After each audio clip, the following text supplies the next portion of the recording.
Hello दोस्तों, welcome back to our YouTube channel. तो दोस्तों आज हम आज एक और नई वीडियो में आपके साथ। तो दोस्तों आज हम आपके लिए केमिस्ट्री का मोस्ट इंपॉर्टेंट क्वेश्चन लेकर आए हैं जो एग्जाम में हर बार पूछा जाता है। तो दोस्तों पहले चैप्टर में कम से कम 4 प्रकार के क्वेश्चन बनते हैं, तो उससे हम आपके लिए 4 वीडियो बनाएंगे जो 5-5 मिनट के दायरे में होंगे, ठीक है। तो दोस्तों हमने एक क्वेश्चन बना रखा है, वो बनाया था मोलरता का। अब इस वीडियो में हम लेकर आए मोलरता का, अगली वीडियो में लेकर आएंगे नॉर्मलता का, फिर लेकर आएंगे मोलर उन्नयन स्थिरांक का। तो ये 4 क्वेश्चन पूछे जाते हैं पहले चैप्टर से, ठीक है। तो पहले चैप्टर से काम खत्म हो जाएगा 4 वीडियो के अंदर में, ठीक है। और वीडियो का टाइम रहेगा सिर्फ 5 मिनट या 6 मिनट की वीडियो रहेगी, इससे ज़्यादा बड़ी नहीं होगी, ठीक है। तो दोस्तों ये चार प्रकार के क्वेश्चन पहले चैप्टर से पूछे जाते हैं और 4 चैप्टर से आपके पूरी केमिस्ट्री में न्यूमेरिकल पूछे जाते हैं। तो उन चारों को हम 4-4 वीडियो के माध्यम से हर टाइप के क्वेश्चन आपको करा देंगे, ठीक है। तो अब देखते हैं क्वेश्चन में क्या पूछा गया, क्या करना है, ठीक है। विलयन की मोललता की गणना कीजिए। मोललता की गणना करनी है, ठीक है। मोललता की गणना कीजिए जबकि 440 ग्राम, 440 यहाँ पे ग्राम में दे रखा है, 440 ग्राम विलायक में 20 ग्राम NaOH, 20 ग्राम क्या दे रखा है, NaOH सोडियम हाइड्रोक्साइड घुला हुआ है, ठीक है। तो गणना किसकी करनी है, मोललता की। तो मोललता की गणना करनी है, ठीक है। किसकी करनी है, मोललता की। तो मोललता की गणना करनी है, तो मोललता का फॉर्मूला क्या होता है वो आपको पता होना चाहिए पहले तो, ठीक है। तो पहले हम फॉर्मूला लिखते हैं, ठीक है। मोललता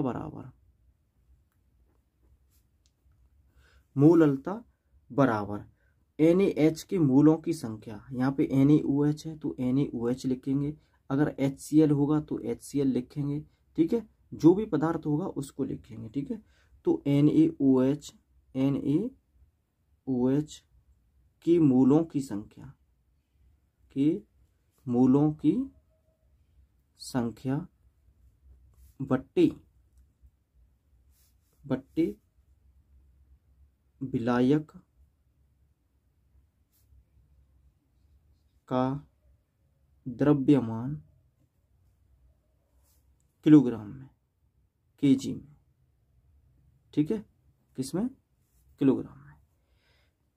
ये था दोस्तों फॉर्मूला किसका, मोललता का। तो अब मोललता में क्या करना होगा हमको, NaOH के मूलों की संख्या। तो पहले हम मूलों की संख्या निकालेंगे और मूलों की संख्या निकालते हैं तो उसका फॉर्मूला क्या होता है, भार बट्टे अणु भार, ठीक है। क्या होता है, भार बट्टे अणु भार। तो भार पता होना चाहिए और अणु भार पता होना चाहिए, ठीक है। तो भार कैसे निकालेंगे, अणु भार कैसे निकालेंगे, वो सब हम अब इसमें बात करेंगे, ठीक है। तो अब देखते हैं दोस्तों, यहाँ पे NaOH के मूलों की संख्या, ठीक है। पहले गिवन देख लेते हैं, गिवन क्या क्या दे रखा है वो देखते हैं, ठीक है। या फिर पहले इसके वो निकाल लेते हैं, जैसे जल का द्रव्यमान कितना दे रखा है, यहाँ पे जल का द्रव्यमान, ठीक है। द्रव्यमान दे रखा कितना, यहाँ पे दे रखा 440 ग्राम, ठीक है। इसको किलोग्राम में चेंज करना होगा क्योंकि विलायक का द्रव्यमान हो जाएगा, ठीक है। तो अब ये नहीं, पहले हम इसके NaH के मूलों की संख्या निकाल लेते हैं। NaOH के मूलों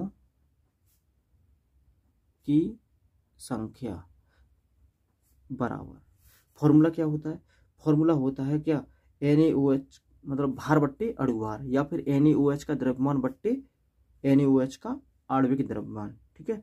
तो यहाँ पे भार कितना दे रखा है,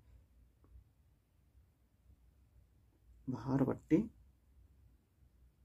अणु भार, ये NaH के मूलों की संख्या होती है, ठीक है। ये निकाल लेंगे तो हम इसको यहाँ पे लगा देंगे, ठीक है। और ये द्रव्यमान यहाँ पे दे रखा है, इसको लगा देंगे, ठीक है। तो भार कितना दे रखा है आप लोग देख सकते हैं, भार तो यहाँ पे दे रखा है क्वेश्चन में कितना है, 20 किलोग्राम NaOH, ठीक है। तो भार दे रखा है कितना, NaOH का भार, वहाँ पे ऐसे आपको लिखना होगा, ठीक है। NaOH का भार बराबर कितना दे रखा है, 20 ग्राम, ठीक है। NaOH का भार कितना दे रखा है, 20 ग्राम। NaOH का अणु भार, NaOH का अणु भार, अणु भार कैसे निकालेंगे, अणु भार हम निकालेंगे तो इसका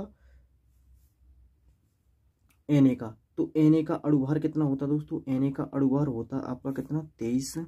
Na का अणु भार कितना होता है, 23। और O का अणु भार कितना होता है, O का होता है 16। और H का अणु भार कितना होता है, H का अणु भार होता है 1। तो इसको जोड़ लेते हैं, 23 और 1 24, 24 और 16 कितना हो जाएगा, 40। तो NaOH का अणु भार कितना आ गया, 40 आ गया। अब क्या निकालना है, NaOH के मूलों की संख्या, ठीक है। क्या निकालना, मूलों की संख्या।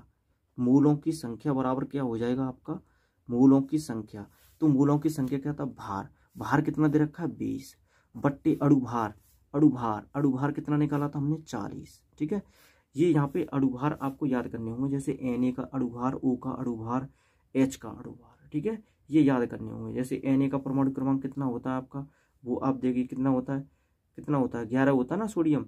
ठीक है, तो 11 का दूना, 11 का दूना कितना होता है 22, 22 में एक जोड़ दो कितना हो जाता है 23। ये मतलब याद करने की ट्रिक है। अगर विषम होगा ना विषम, तो उसका दूना करके एक जोड़ देते हैं। ठीक है, कुछ कुछ इसमें अपवाद भी हैं। ठीक है, जैसे ऑक्सीजन है, ऑक्सीजन कितने पे आता है दोस्तों, ऑक्सीजन 8 पे आता है, तो 8 दूना कितना होता है 16। तो ये सम संख्या, सम का दूना अड़ुभार हो जाता है। ठीक है, जैसे अब तुम्हारा नाइट्रोजन है, नाइट्रोजन कितने पे आता है 7 पे, तो 7 का दूना कितना हो जाएगा 14, 14। अब 7 एक विषम संख्या, तो इसका कितना हो जाएगा, एक जोड़ देंगे इससे कितना हो जाएगा 15। ठीक, कुछ कुछ इसमें अपवाद भी हैं। ठीक है, अब सोडियम कितने पाता, सोडियम, सोडियम का अड़ुभार कैसे निकालेंगे, सोडियम कितने पाता, सोडियम का परमाणु क्रमांक कितना होता है 11 होता है। ठीक है, 11 Na, 11 का दूना करेंगे, विषम संख्या 11, तो 11 का दूना करेंगे कितना हो जाएगा, 11 का दूना करेंगे तो 22 हो जाएगा, 22 में एक जोड़ देंगे कितना हो जाएगा 23 हो जाएगा। तो ऐसे हमने 23 कर लिया था ये। ठीक है, तो ये आपको याद करने होते हैं। ठीक है, ये तो मैंने आपको ट्रिक बताई थी याद करने की। चलो इधर देख, मूलों की संख्या भार बट्टे अड़ुभार, तो इसको काट देंगे तो कितना आ जाएगा 1/2। ठीक है, या फिर 0.5। तो ये आ गया मूलों की संख्या। अब क्या निकालना हमको, अब निकालना है मोललता। क्या निकालना है, मोललता। ठीक है, या फिर ऐसा कीजिए, अभी इसका मोललता निकालिए। ठीक है, मोललता का फॉर्मूला ऊपर दे रखा है, लिखा है मोललता। मोललता बराबर क्या होगा, NaOH की मूलों की संख्या। NaOH की मूलों की संख्या अभी निकाली थी, कितनी थी 0.5, कितनी है 0.5 बट्टे,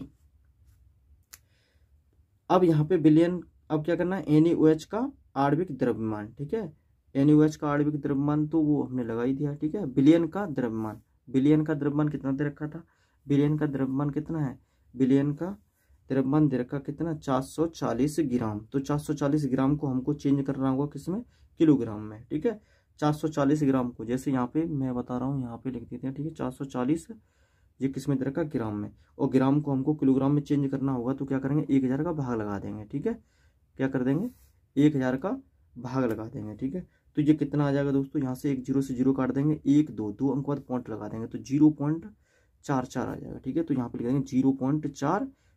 ठीक है, अब देखो ऊपर कितना, एक अंक बाद पॉइंट है, नीचे 2 अंक बाद पॉइंट है, तो नीचे से हम 0 यहाँ पे करें, 2 अंक हो गए, तो पॉइंट से पॉइंट हटा देंगे। तो अब यहाँ पे कितना आ गया 50/44, 50/44 आ गया। ठीक है, तो 50/44 इसको काट लेंगे, तो इसको काट लेंगे, कितना आ जाएगा 25/22, कितना आ जाएगा 25/22, 22 एकन 22, पॉइंट लगा दीजिए। ठीक है, कितना बचा यहाँ पे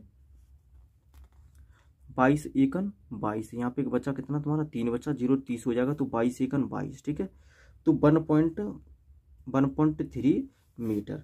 तो ये आ जाएगा आपका किसका, मोललता का मान, किसका मोललता, तो मोललता का मान ये आ जाएगा। ठीक है, तो ये आ गया आपके NaOH के विलयन की मोललता, ये आपका हो गया राइट आंसर। ठीक है, तो इसमें कोई दिक्कत हो तो आप लोग कमेंट में कमेंट करके बताइए, हम आपको दोबारा बता देंगे। ठीक है,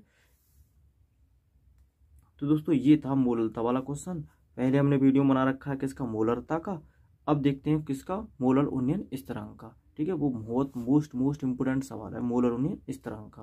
पहले चैप्टर से वो हर समय पूछा ही जाता है। ठीक है, और कभी कभार ये भी क्वेश्चन पूछ लिए जाते हैं, इसलिए मैंने इनको भी डाल रखा है। ठीक है, तो दोस्तों मिलते हैं नेक्स्ट वीडियो में नेक्स्ट क्वेश्चन के साथ।